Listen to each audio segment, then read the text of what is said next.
วัดป่าพุทธาชินาวงศา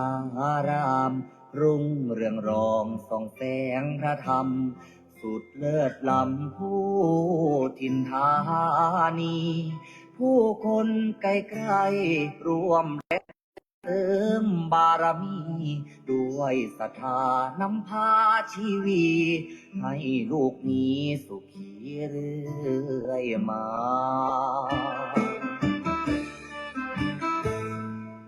น้อมว่า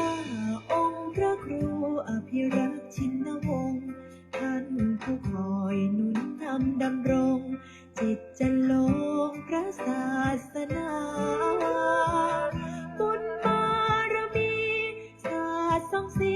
ปกป้องภาราสั่งสอนธรรมเหล่าปวงศรัทธาเท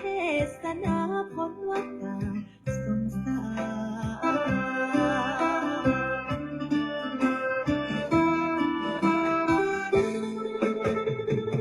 จอมราชัน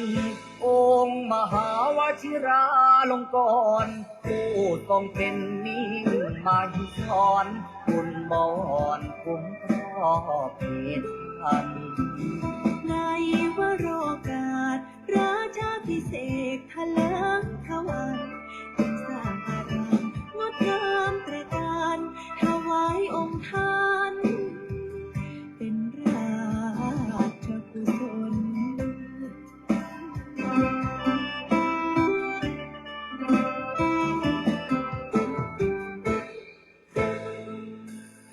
วัดป่าพุทธาชินาวงศารามก้องไกลๆแส่สองเลือนามทั่วเขตขามต่างไทยยินยนต์ศูนย์รวมจิตใจสุดเลื่อมใสในดวงกมลของศรัทธาเหล่าสาธุชนสุขเลิศล้นบ่มีใดปาน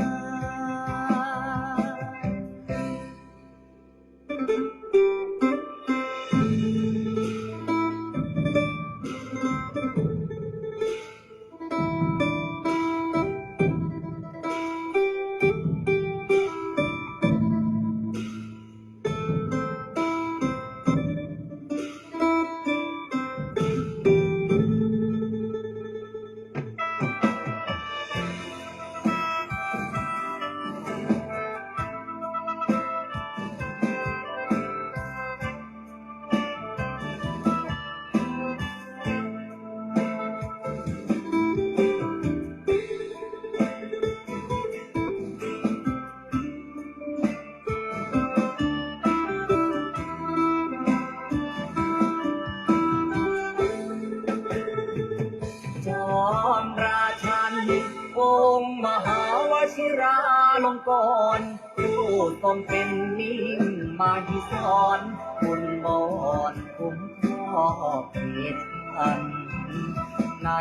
วโรกาสราชาพิเศษกทะเลิงทวันจึงสร้างอารามงดงามตระการถวายองค์ท่านเป็นราชกุศล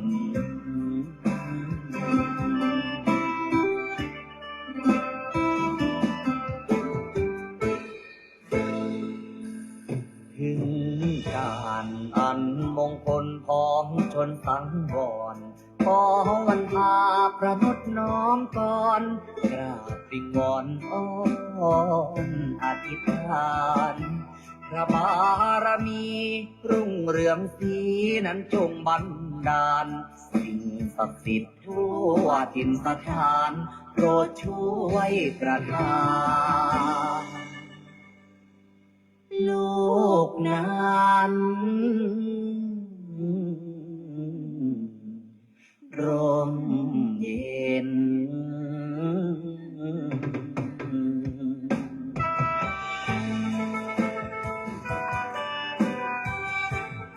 ขอความ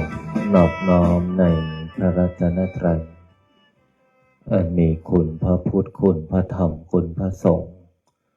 ขอถวายความอาลัยในหลวงพ่อเจ้าประคุณสมเด็จพระพุทธชินวงศ์องค์อดีตเจ้าวาดวัดป พิชยญาติการาม ขอโอกาสและถวายความเคารพในพระมหาเถรานุเถระเพื่อนกัลยาณมิตรเพื่อนกัลยาณธรรมทุกรูปทุกท่านขอความสุขความสวัสดีจงบังเกิดมีแก่ญาติโยมญาติธรรมโลกหลานหม่นมหาจักรพรรดิทุกท่านทุกคนที่ได้มาพร้อมจิตตั้งใจในการสวดมนต์แล้วก็ขออนุโมทนาเอาละต่อจากนี้ขอพวกเราพร้อมจิตตั้งใจสวดมนต์ในวันนี้ได้พร้อมเพียงกันพุทธังชีวิตังเมปุเชมิธัมมังชีวิตังเมปุเชมิสังฆังชีวิตังเมปุเชมิพุทธังวันทามิธัมมังวันทามิสังฆังวันทามิคูปัญชาอาจาริยคุณังวันทามิมาตาปิตุคุณังวันทามิภาไตรสิกขาคุณังวันทามินะโมตัสสะภะคะวะโตอะระหะโตสัมมาสัมพุทธัสสะนะโมตัสสะภะคะวะโตอะระหะโตสัมมาสัมพุทธัสสะนะโมตัสสะภะคะวะโตอะระหะโตสัมมาสัมพุทธัสสะพุทธังสรณังคัจฉามิธัมมังสรณังคัจฉามิสังฆังสรณังคัจฉามิทุติยัมปิพุทธังสรณังคัจฉามิทุติยัมปิธัมมังสรณังคัจฉามิทุติยัมปิสังฆังสรณังคัจฉามิตติยัมปิพุทธังสรณังคัจฉามิตติยัมปิธัมมังสรณังคัจฉามิตติยัมปิสังฆังสรณังคัจฉามิปานาติปาตาเวรมณีสิกขาปะทังสมาธิยามิอาทินนาทานาเวรมณีสิกขาปะทังสมาธิยามิกาเมสุมิจฉาจาราเวรมณีสิกขาปะทังสมาธิยามิโมสาวาทาเวรมณีสิกขาปะทังสมาธิยามิสุราเมรยามัชฌาปมาทฐานาเวรมณีสิกขาปะทังสมาธิยามิอิมานิปัญจสิกขาปทานิสมาธิยามิอิมานิปัญจสิกขาปทานิสมาธิยามิอิมานิปัญจสิกขาปทานิสมาธิยามิสีเลนะสุขติงยันติสีเลนะโภคสัมปทาสีเรนะนิพุติงยันติตัสมามิโสทะเย นะโมตัสสะภะคะวะโตอะระหะโตสัมมาสัมพุทธัสสะนะโมตัสสะภะคะวะโตอะระหะโตสัมมาสัมพุทธัสสะนะโมตัสสะภะคะวะโตอะระหะโตสัมมาสัมพุทธัสสะพุทธังอาราธนานังกโรมิธัมมังอาราธนานังกโรมิสังฆังอาราธนานังกโรมินะโมโพธิสัตโตอาคันติมายาอิติภควานะโมโพธิสัตโตอาคันติมายาอิติภควานะโมโพธิสัตโตอาคันติมายาอิติภควานะโมโพธิสัตโตพรหมปัญโยนะโมโพธิสัตโตพรหมปัญโยนะโมโพธิสัตโต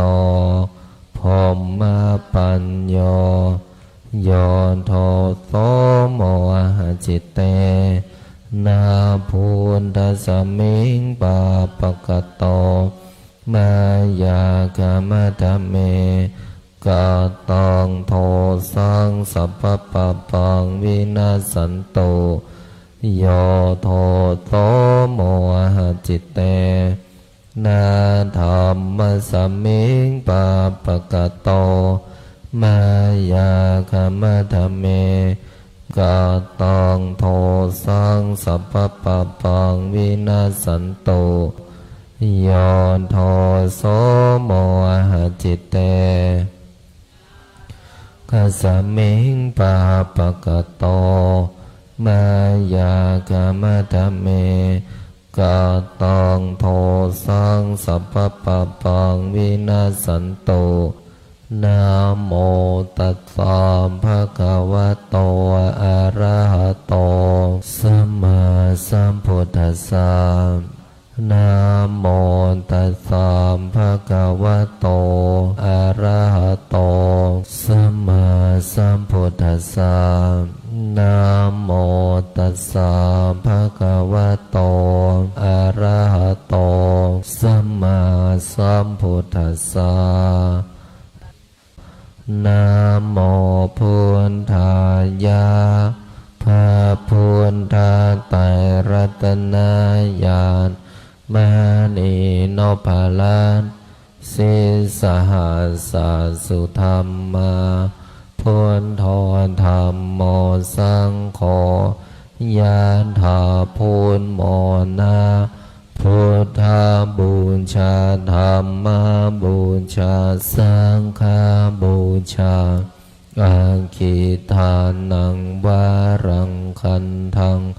สิวารินจมหาเถลังอาหังวันทามิทุระโตอาหังวันทามิธาตุโยอาหังวันทามิสัพพะโสพุทธานธรรมสังฆปูญเชมินะโมพุทธายะพระพุทธไตรรัตนญาณมณีโนภาลันสิสหัสสะสุธรรมาพุทโธ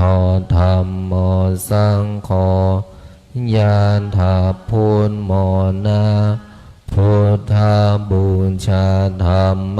บูชาสังฆบูชาอาคิทานังวารังคันทังสิวารีจมหาเถลังอาหังวันทามิทุระโต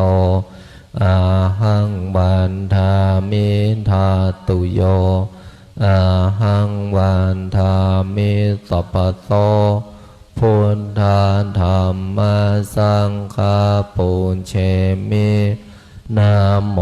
พุทธายะพระพุทธไตรรัตนญาณมานีนพรัตน์สิสหัสสสุธรรมาพุทโธธัมโมสังโฆญาณถาพุทโมนาพุทธาบูชาธัมมาบูชาสังฆาบูชาอาคิทานังวะรังคันทังสิวารีจมหาเทลังอาหังวันทามิธุระโตอาหังวันทามิทาตุโยอาหังวันทามิสัพพโตพุทธาธัมมาสังฆาปุญเชมินะโมพุทธายะพระพุทธไตรรัตนญาณ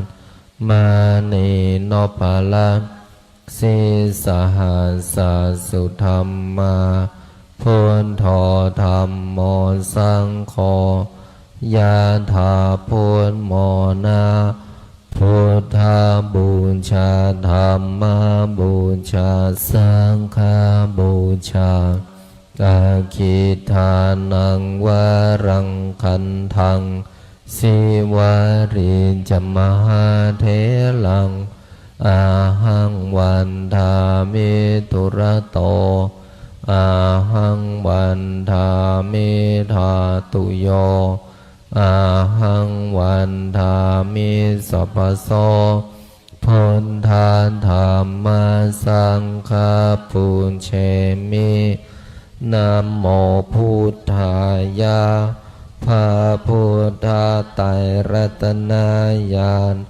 มานีนพรัตน์สิสหัสสสุธรรมาพุทโธธัมโมสังโฆญาณาพุทโมนาพุทธาบูชาธัมมาบูชาสังฆาบูชาอาคิทานังวะรังคันทังสิวาริจมหาเทลังอาหังวันทามิธุระโตอาหังวันทามิทาตุโยอาหังวันทามิสัพพโต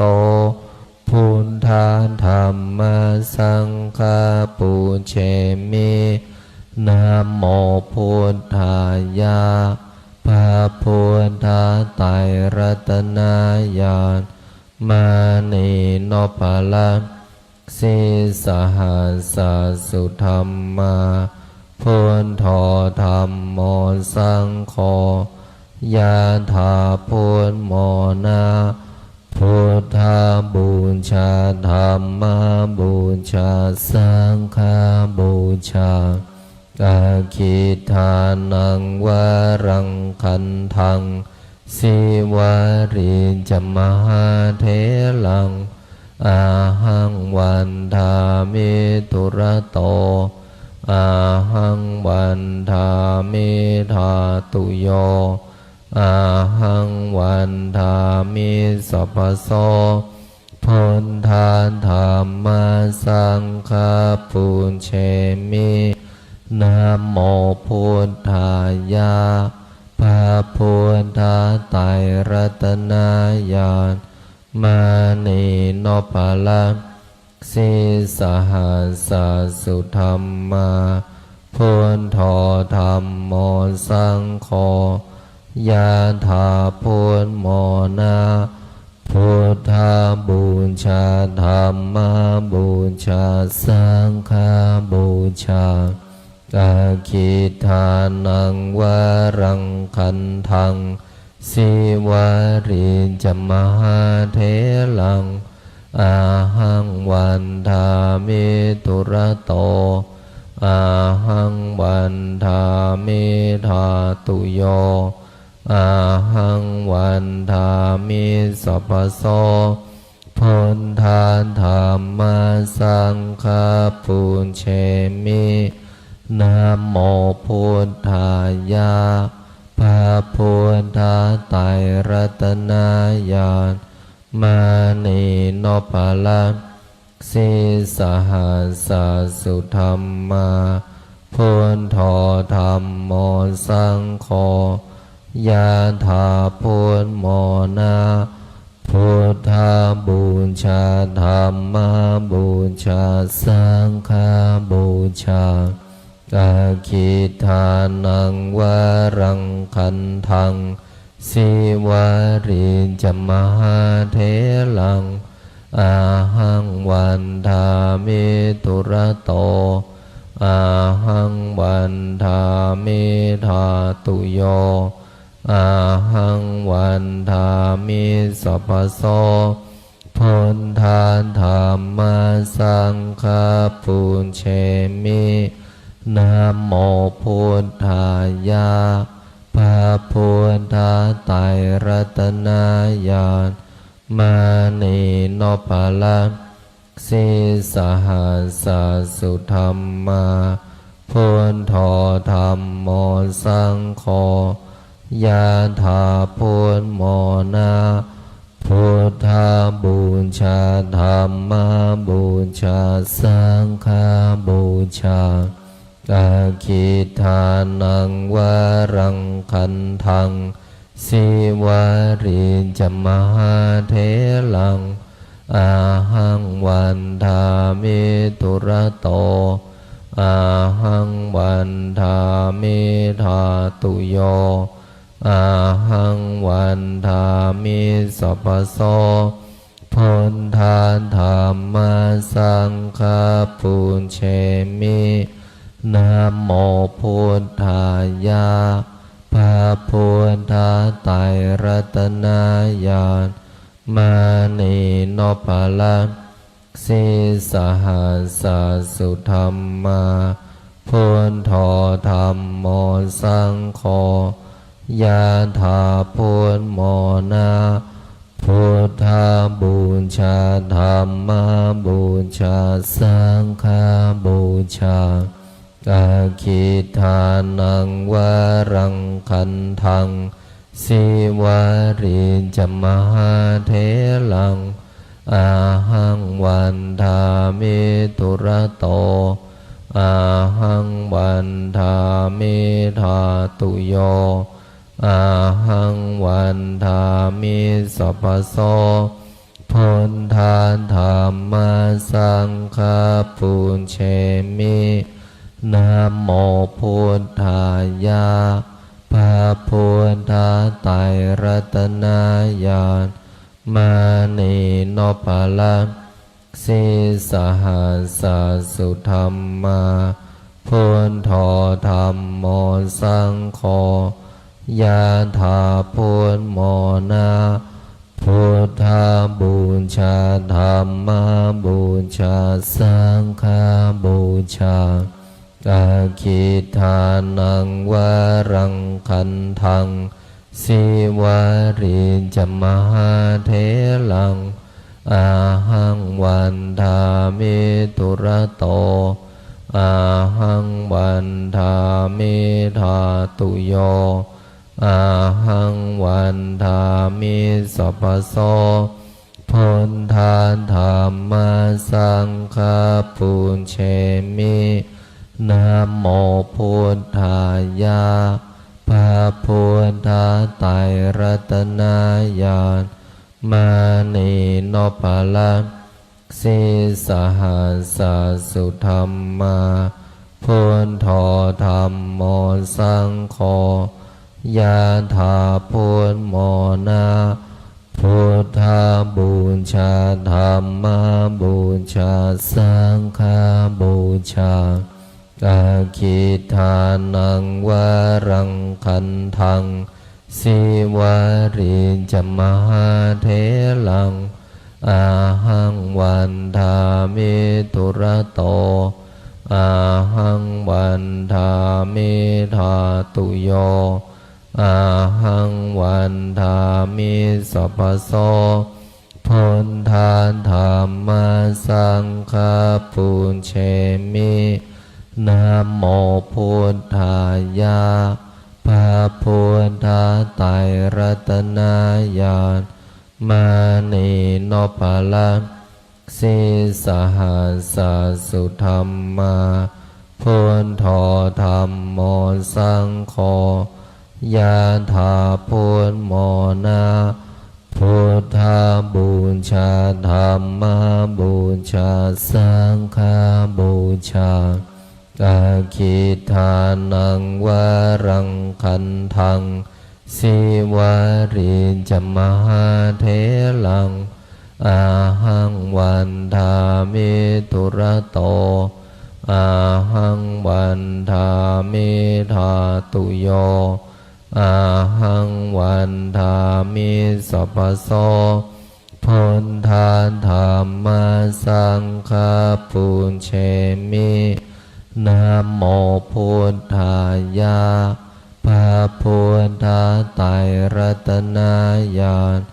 มานีโนภลังสิสหัสสุธรรมาพุทโธธัมโมสังโฆยะถาพุทโมนะ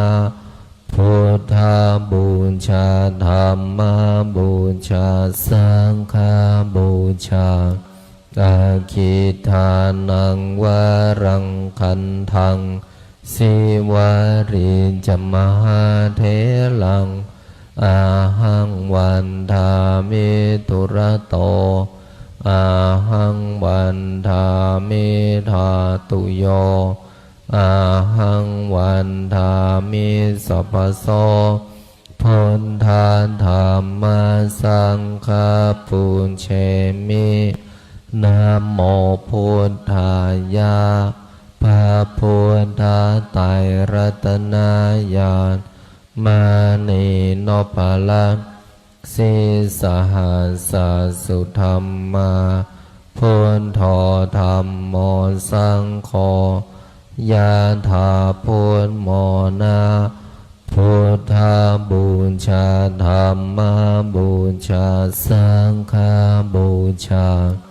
อาคิทานังวารังคันทัง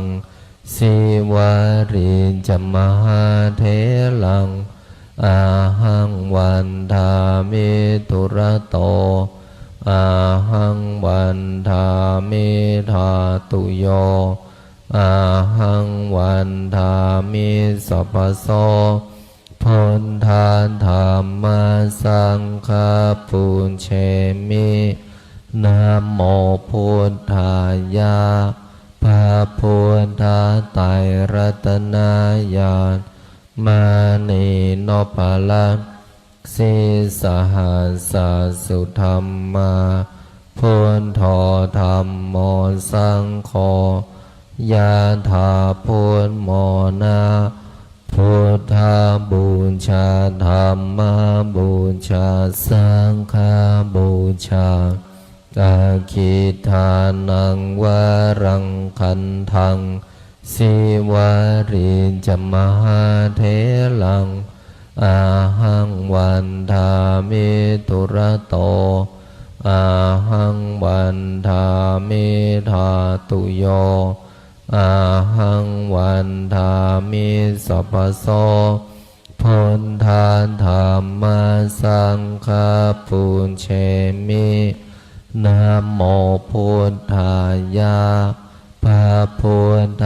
ไตรรัตนญาณมานีโนภลังสิสหัสสุธรรมาพุทโธธัมโมสังโฆยะถาพุทโมนะพุทธาบูชาธัมมาบูชาสังฆาบูชาอาคิทานังวารังคันทังสิวาริจมหาเถลังอาหังวันทามิตุระโต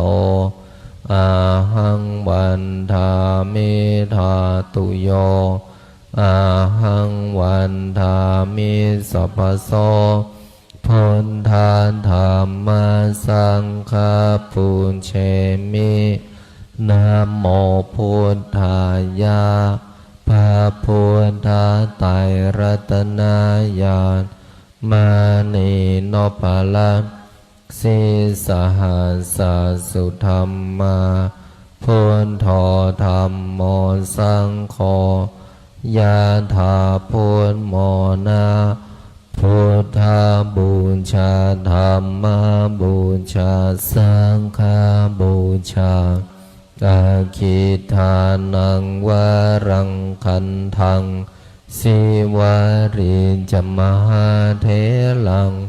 อาหังวันทามิตุระโตอาหังวันทามิธาตุโยอาหังวันทามิสัพพโส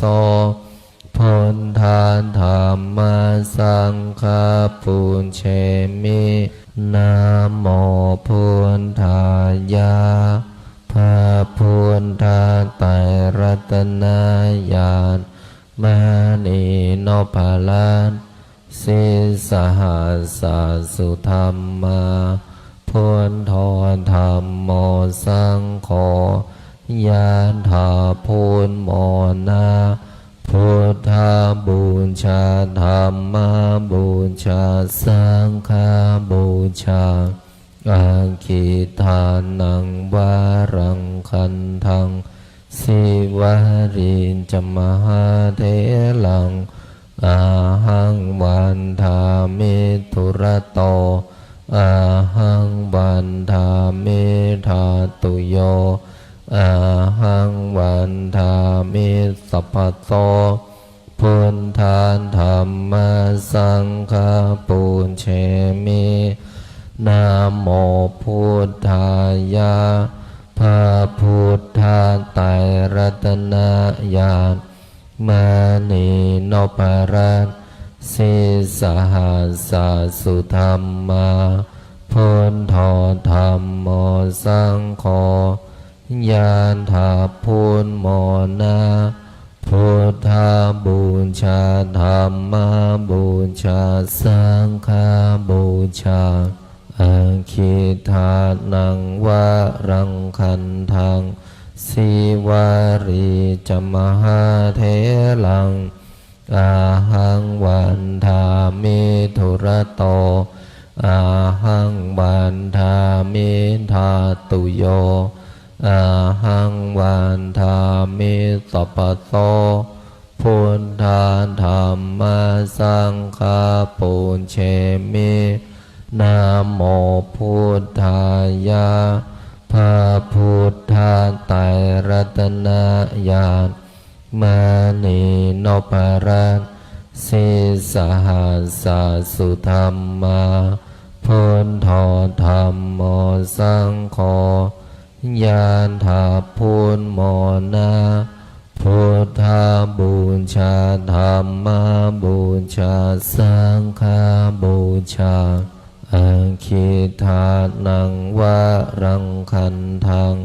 สิวาริจมหาเถลังอาหังวันทามิทุระโตอาหังวันทามิธาตุโย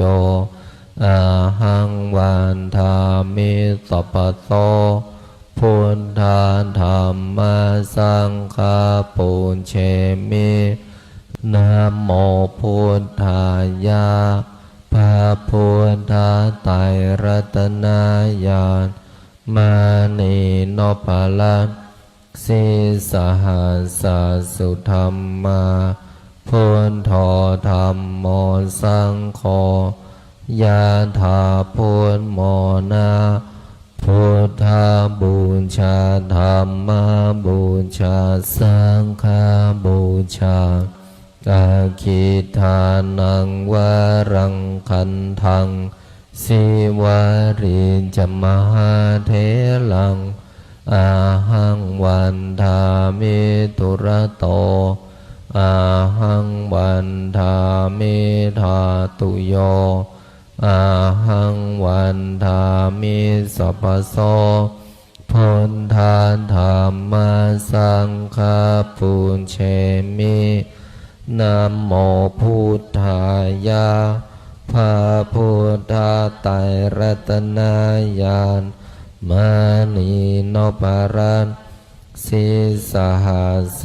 สุธรรมาพุทโธธัมโมสังโฆ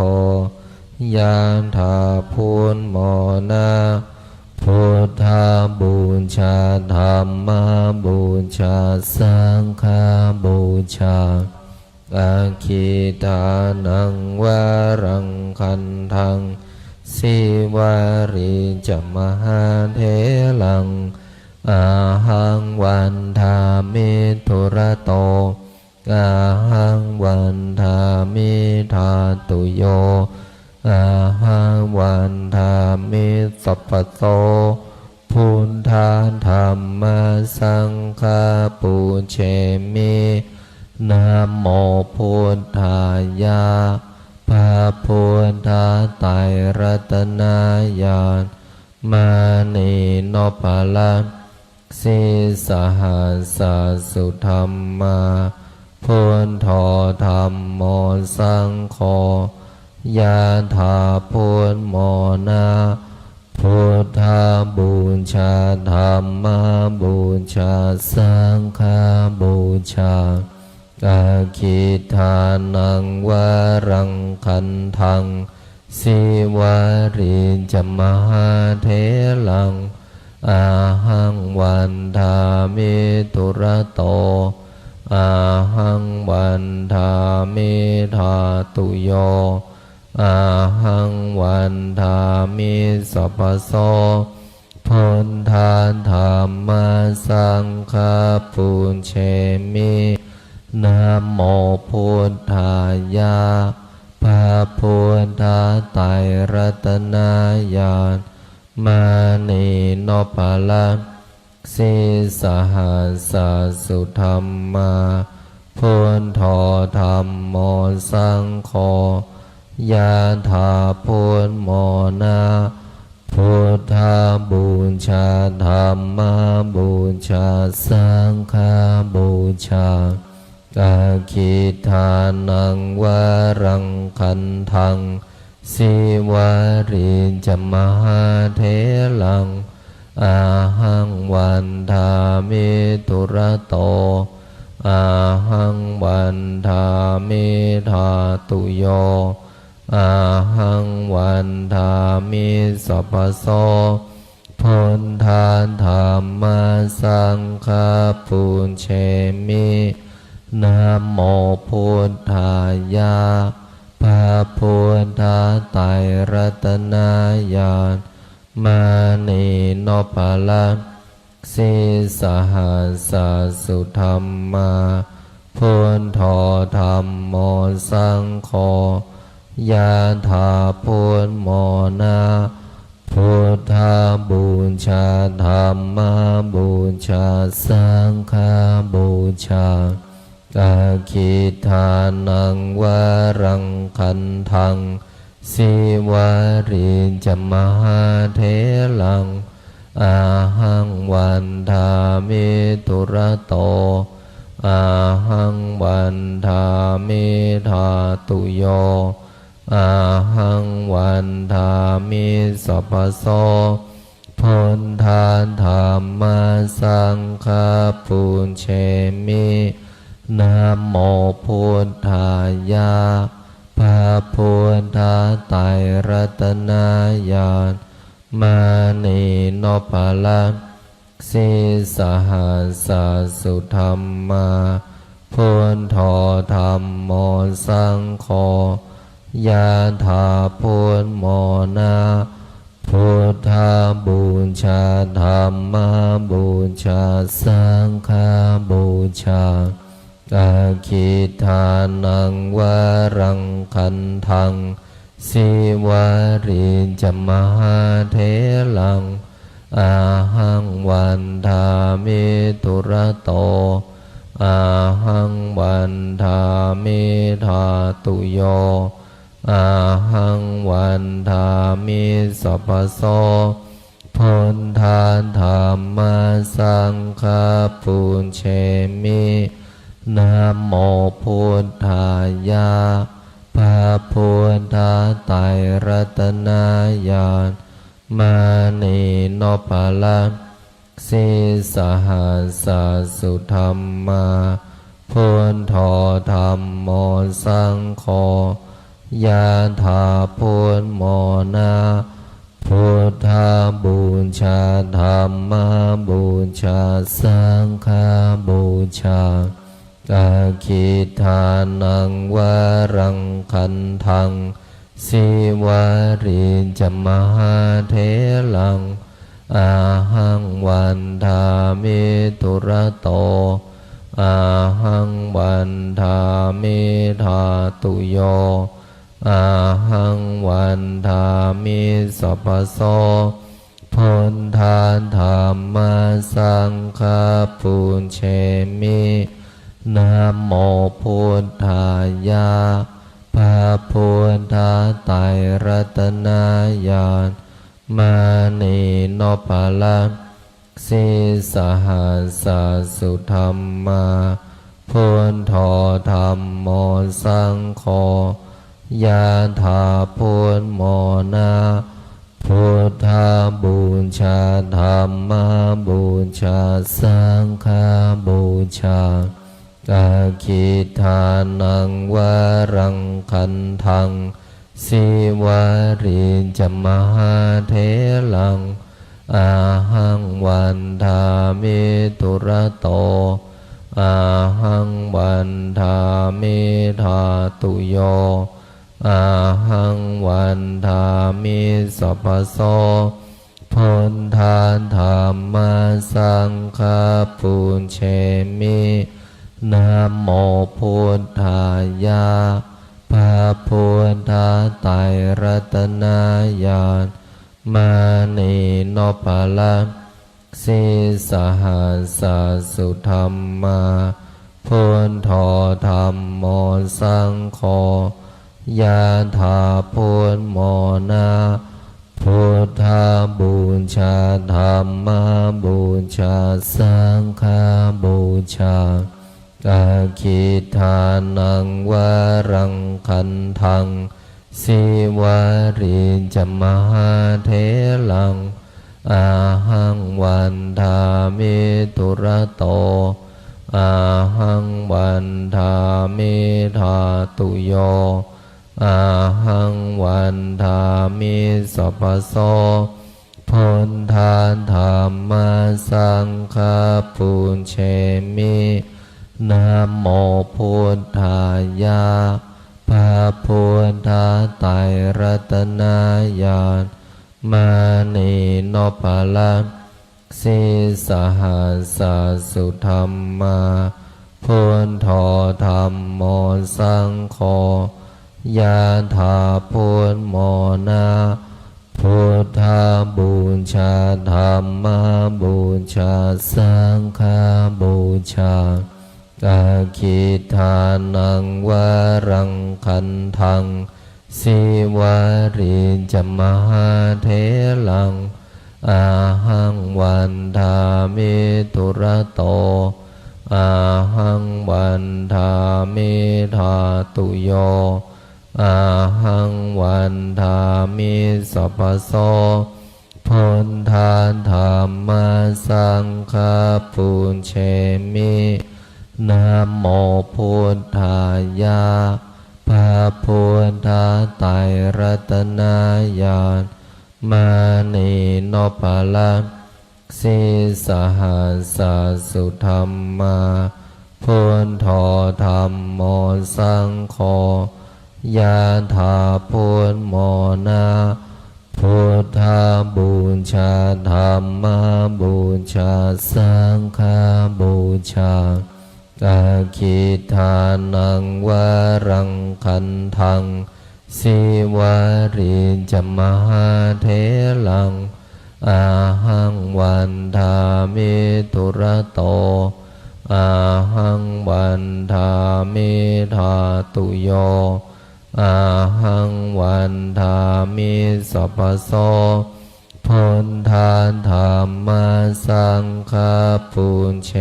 มินะโมพุทธายะพระพุทธไตรรัตนญาณมานีโนปะละสิสหัสสุธรรมาพุทโธธัมโมสังโฆยะถาพุทโมนะพุทธาบูชาธัมมาบูชาสังฆาบูชาอาคิทานังวารังคันทังสิวาริจมหาเถลังอาหังวันทามิตุระโตอาหังวันทามิธาตุโยอาหังวันทามิสัพพโสพุทธาธัมมาสังฆาปุญเชมินะโมพุทธายะพระพุทธไตรรัตนญาณมานีโนปะละสิสหัสสุธรรมาพุทโธธัมโมสังโฆยะถาพุทโมนะพุทธาบูชาธัมมาบูชาสังฆาบูชาอาคิทานังวารังคันทังสิวาริจมหาเถลังอาหังวันทามิตุระโตอาหังวันทามิธาตุโยอาหังวันทามิสัพพโสพุทธาธัมมาสังฆาปุญเชมินะโมพุทธายะพระพุทธไตรรัตนญาณมานีโนปะละสิสหัสสุธรรมาพุทโธธัมโมสังโฆยะถาพุทโมนะพุทธาบูชาธัมมาบูชาสังฆาบูชาอาคิทานังวารังคันทังสิวาริจมหาเถลังอาหังวันทามิตุระโตอาหังวันทามิธาตุโยอาหังวันทามิสัพพโสพุทธาธัมมาสังฆาปุญเชมินะโมพุทธายะพระพุทธไตรรัตนญาณมานีโนปะละสิสหัสสุธรรมาพุทโธธัมโมสังโฆยะถาพุทโมนะพุทธาบูชาธัมมาบูชาสังฆาบูชาอาคิทานังวารังคันทังสิวาริจมหาเถลังอาหังวันทามิตุระโตอาหังวันทามิธาตุโยอาหังวันทามิสัพพโสพุทธาธัมมาสังฆาปุญเชมินะโมพุทธายะพระพุทธไตรรัตนญาณมานีโนปะละสิสหัสสุธรรมาพุทโธธัมโมสังโฆยะถาพุทโมนะพุทธาบูชาธัมมาบูชาสังฆาบูชาอาคิทานังวารังคันทังสิวาริจมหาเถลังอาหังวันทามิตุระโตอาหังวันทามิธาตุโยอาหังวันทามิสัพพโส พุทธาธัมมาสังฆาปุญเชมินะโมพุทธายะพระพุทธไตรรัตนญาณมานีโนปรัต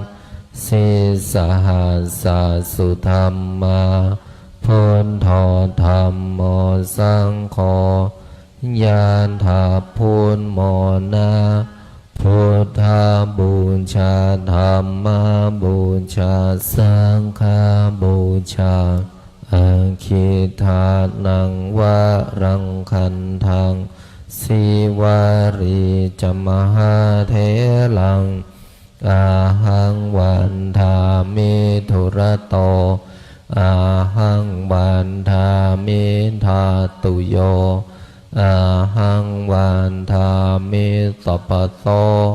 พุทธาธัมมาสังฆาปุญเชมินะโมพุทธายะพระพุทธไตรรัตนญาณมานีโนปรัตสิสหัสสสุธรรมาพุทโธธัมโมสังโฆญาณถาพุทโมนา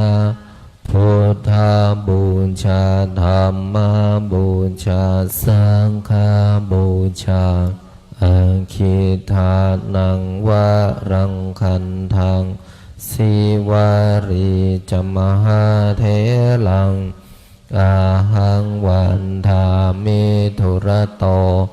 อาหังวันทามิทาตุโยอาหังวันทามิสัพพโสพุทธาธัมมาสังฆาปุญเชมินะโมพุทธายะพระพุทธไตรรัตนญาณมานีโนปรัตสิสหัสสสุธรรมา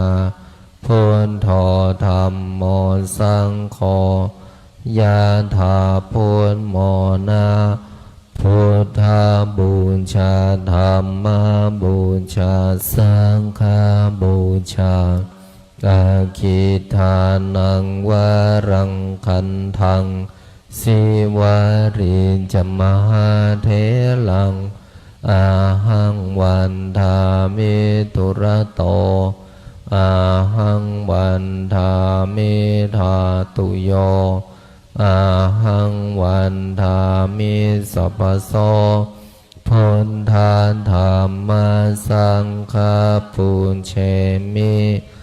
นะโมพุทธายะพระพุทธไตรรัตนญาณมานีโนปรัตสิสหัสสสุธรรมาพุทโธธัมโมสังโฆญาณถาพุทโมนา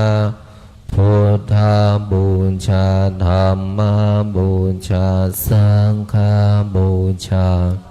อาคิทานังวะรังคันทังสิวารีจมหาเทลังอาหังวันทามิธุระโตอาหังวันทามิทาตุโยอาหังวันทามิสัพพโสพุทธาธัมมาสังฆาปุญเชมินะโมพุทธายะพระพุทธไตรรัตนญาณมานีโนปรัตสิสหัสสสุธรรมาพุทโธธัมโมสังโฆญาณถาพุทโมนาพุทธาบูชาธัมมาบูชาสังฆาบูชาอาคิทานังวะรังคันทังสิวารีจมหาเทลังอาหังวันทามิธุระโตอาหังวันทามิทาตุโยอาหังวันทามิสัพพโสพุ พุทธาธัมมาสังฆาปุญเชมินะโมพุทธายะพระพุทธไตรรัตนญาณมณีนพลัสสิสหัสสสุธรรมาพุทโธธัมโมสังโฆยะถาพุทโมนะพุทธาบูชาธรรมบูชาสังฆบูชาอาคิทานังวะรังคันทังสิวาริจมหาเทลังอาหังวันทาเมตุระโตอาหังวันทาเมธาตุโยอาหังวันทาเมสัพพโตพุทธธัมมาสังฆาปุญเชมิสัมเพพุทธาสัมเพธัมมาสัมเพสังฆาพลัมปัตตาปัจเจกานันจะยังพรังอรหันตานันจะเตเชนาราคัมพันธามิสัมภาโสสัพเพพุทธาสัมเพธัมมาสัมเพสังฆาพระปัตตาปัจเจกานันจะยังพรังอรหันตานันจะเตเชนาราคัมพันธามิสัมภาโสสัมเพพุทธาสัมเพธัมมาสัมเพสังฆาพละปันตาปัญเจกานันจะยังพรังอรหันตานันจะเตเชนาราคัมพันธามิสัมภาโสพุทธังอธิฐามิธัมมังอธิฐามิสังฆังอธิฐามิขออำนาจบุญกุศลที่เกิดจากการสวดมนต์บทมหาจักรพรรดิบุญใดกุศลใดที่สำเร็จแล้วจงประสิทธิประทานพรให้ลูกหลานมนต์มหาจักรพรรดิทุกท่านทุกคนจงมีแต่ความสุขความเจริญนึกคิดทำปรารถนาสิ่งใดขอให้สิ่งนั้นพันสำเร็จสมความปรารถนาทุกประการอีกทั้งขอให้ทุกคนอย่าอดอย่าอยากอย่ายากอย่าจนให้มั่งให้มีให้ร่ำให้รวย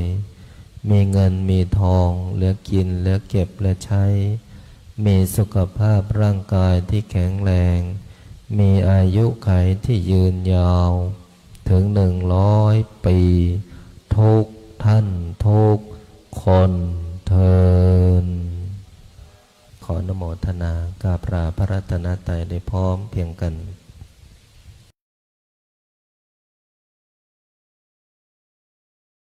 อะระหังสัมมาสัมพุทโธภะคะวาพุทธังภะคะวันตังอะภิวาเทมิ